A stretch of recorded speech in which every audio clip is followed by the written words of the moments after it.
Bien, en este video vamos a comenzar a trabajar con lo que tiene que ver con la resolución de triángulos oblicuángulos. Aquí vamos a aplicar teorema del seno y también teorema del coseno. Ya vamos a estar viendo bien de qué se trata todo esto. Es un tema que nos va a llevar unos cuantos videos. En este primero vamos a comenzar trabajando con la parte conceptual. En este primer video no vamos a resolver ningún ejercicio, simplemente vamos a presentar las fórmulas y cuándo utilizamos cada una. Primero vamos a definir qué es un triángulo oblicuángulo. Recordemos la clasificación de triángulos, esto generalmente ya se ve en primaria. Y dentro de la clasificación de triángulo, a grosso modo, si hablamos de la clasificación según sus ángulos, podemos separarla en dos grandes grupos. La primera es triángulos rectángulos, que son aquellos que tienen un ángulo recto, fue con los que estuvimos trabajando y fue con los que conocimos las razones trigonométricas, seno, coseno, tangente, y con las cuales ya hemos trabajado bastante. Y ahora entramos en los triángulos oblicuángulos, que son los que no tienen ángulos rectos. Son triángulos que pueden ser acutángulos, que son los que tienen los tres ángulos agudos, o pueden ser obtusángulos, que son aquellos que tienen un ángulo obtuso, es decir, un ángulo que es mayor de 90 grados. Con cualquiera de estas dos, acutángulos y obtusángulos, para poder resolverlos, es decir, para poder encontrar los elementos que nos faltan, vamos a utilizar teorema del seno y también teorema del coseno. Generalmente para resolver un triángulo oblicuángulo vamos a necesitar de los dos. Primero, para que tenga sentido las fórmulas que vamos a utilizar, vamos a ver cómo vamos a ponerle los nombres a los lados y a los ángulos de un triángulo que no sea rectángulo. ¿Sí? En el triángulo rectángulo, lo primero que habíamos visto es que nosotros a los lados le podemos dar nombres específicos. Tenemos una hipotenusa, tenemos catetos y los catetos, de acuerdo a desde qué ángulo estoy mirando, qué ángulo tomo como referencia, podemos incluso tomar que uno es el opuesto y el otro es el adyacente. En los triángulos que son oblicuángulos no tengo esa posibilidad. No puedo definir ni una hipotenusa, ni un cateto, ni nada. Entonces lo que vamos a utilizar es nombres de letras. En principio, lo que generalmente se acostumbra en matemática es a los vértices llamarlos con letras mayúsculas. Entonces tenemos el vértice A, al vértice A le va a corresponder el ángulo A, tenemos el vértice B, a él también le va a corresponder su ángulo B, y el vértice C, generalmente, esto no es una ley absoluta y no pasa nada si alguien lo pone al revés, pero generalmente se pone en el sentido antihorario, es decir, en el sentido contrario a cómo corren las agujas del reloj.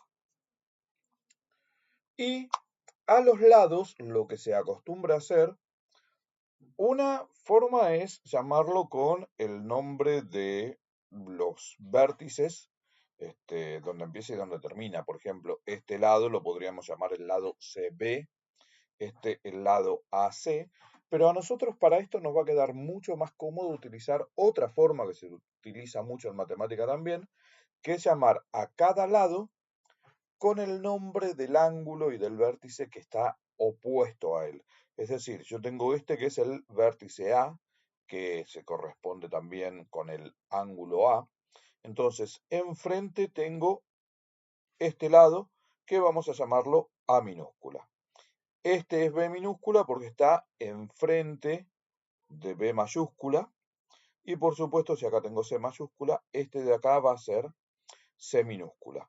Entonces, lo que hacemos siempre es, y esto va a ser súper importante porque en esto se va a basar todas las fórmulas con las que nosotros vamos a trabajar ahora para entender el teorema del seno y del coseno. Entonces, letras mayúsculas van a significar ángulos, letras minúsculas van a significar lados. Y más específicamente, una letra minúscula va a ser el lado que está enfrente, que está opuesto a la letra mayúscula que le corresponde.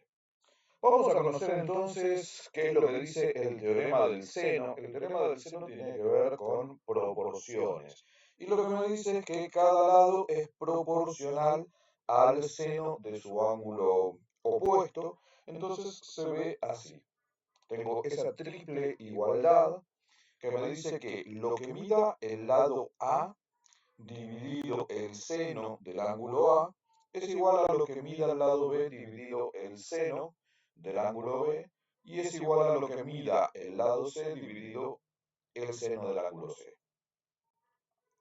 Y como esto es una proporción, hay una propiedad de las proporciones que me dice que si la invierto la igualdad sigue valiendo, entonces también al teorema del seno lo podemos escribir de esta manera, con los senos de los ángulos arriba y los lados abajo. ¿Por qué hacemos esta distinción? Porque el primero me va a resultar más útil para encontrar lados. Si lo que estoy buscando es un lado, me conviene usar que tenga los lados arriba. Y si estoy buscando un ángulo, me va a resultar más cómodo que esté el seno del ángulo arriba. De todas formas, cualquiera de las dos es útil para encontrar lo que sea. Yo lo que, por ejemplo, si yo lo que estoy buscando es un ángulo y uso este de arriba, lo que me va a pasar es que después voy a tener que hacer más trabajo algebraico para poder despejar. Pero se puede encontrar tranquilamente un ángulo usando esto de acá arriba, o puedo encontrar un lado usando este de acá abajo. Solo voy a tener que hacer unos pasos más. Simplemente, bueno, vamos a presentar las dos opciones y vamos a ver también, que es sumamente importante, cuándo uso el teorema del seno. El teorema del seno se va a usar cuando lo que tengo es un lado y dos ángulos. Muy probablemente en los libros va a aparecer que va a decir que tiene que estar un lado y que los dos ángulos que tengo no sean los dos adyacentes a ese lado. En realidad, cuando yo tengo dos ángulos, también tengo el tercero por suma de ángulos interiores. Entonces, voy a aplicar teorema del seno cuando tenga un lado y cualquier par de ángulos de esos tres que tiene. ¿Sí? Porque si los dos que tengo hay el que realmente necesito me falta, lo encuentro con suma de ángulos interiores y voy a usar igual el teorema del seno. Y también voy a usar el teorema del seno cuando tengo dos lados y tengo un solo ángulo, pero ese ángulo que tengo no tiene que ser el que está comprendido entre esos lados. A ver, explico un poquito mejor.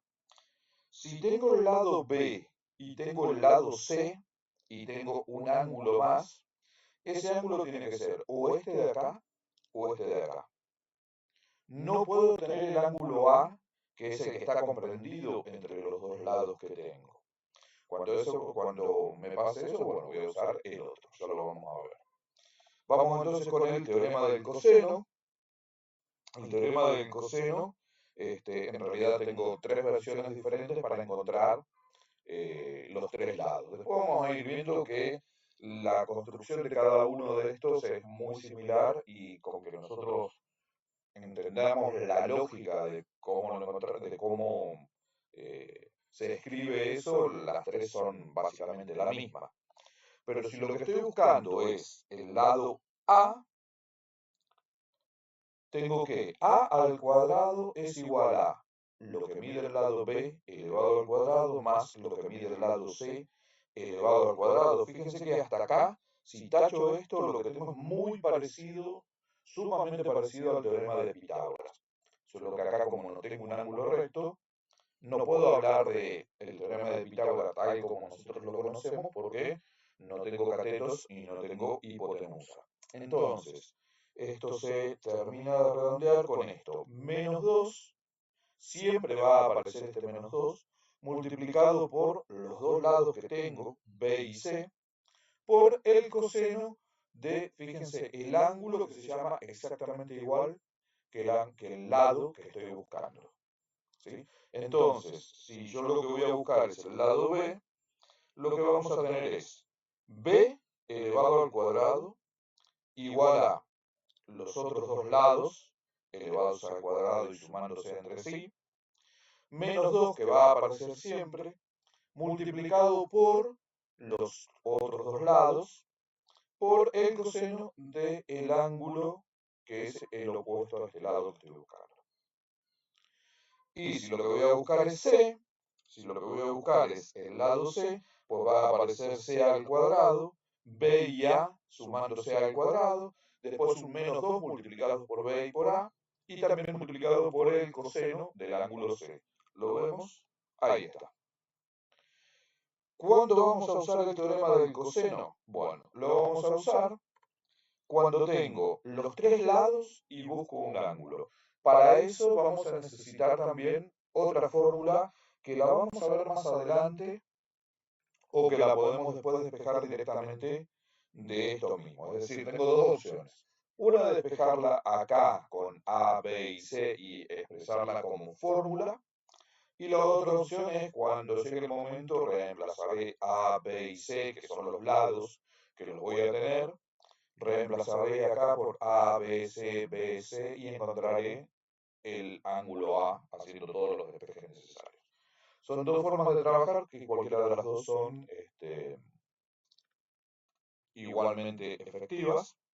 Y la segunda opción que tengo para poder usar el teorema del coseno es que yo tenga dos lados y el ángulo comprendido entre esos dos lados.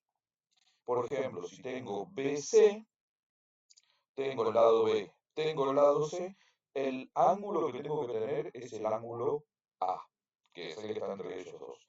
Recordemos que el teorema del seno me decía que si tengo B y C, puedo tener este o puedo tener este, pero no este. Entonces, si tengo esto, esto y esto, entonces ahí voy a usar el teorema del coseno. Por eso digo, se complementan estos dos teoremas. Generalmente, si tengo que resolver todo el triángulo, pues generalmente voy a terminar recurriendo a los dos teoremas y voy a tener que también recurrir a este último, que es muy simple, pero siempre muy poderoso y muy efectivo, que es la suma de ángulos interiores. Recordar siempre que el ángulo A más el ángulo B más el ángulo C siempre tienen que sumar 180 grados, ¿sí?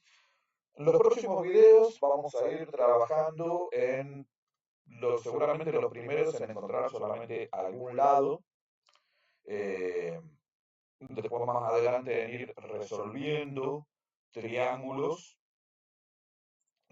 aplicando todo lo necesario. Como acá nos pueden ocurrir varios casos, perdón, seguramente tendremos un listado bastante largo de videos para que se entienda bien este tema, así que bueno, los iré esperando a todos en los próximos videos. Ahí nos vemos.